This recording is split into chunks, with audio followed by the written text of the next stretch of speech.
विधानसभेच्या तोंडावर ही त्यांची स्टंटबाजी आहे. आपल्याला TRP मिळावा, आपण लाईमलाईटमध्ये यावं म्हणून हा त्यांचा केविलवाना प्रयोग आहे. आणि हे दरवेळेला ते करत असतात.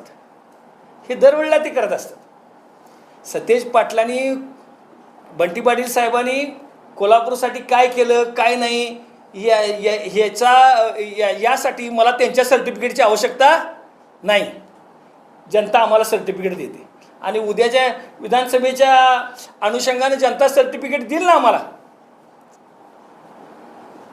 आज या ठिकाणी जर बघितलं तर थेट पाईपलाईनच्या माध्यमातून जे पाणी आणण्याचं काम, आज लोकांना पाणी मिळते असं एखादं उल्लेखनीय काम त्यांनी सांगावं. आणि तुम्ही चॅलेंजची भाषा करताय, तुम्ही तुमचा अगोदर बघा आणि मग सांगा.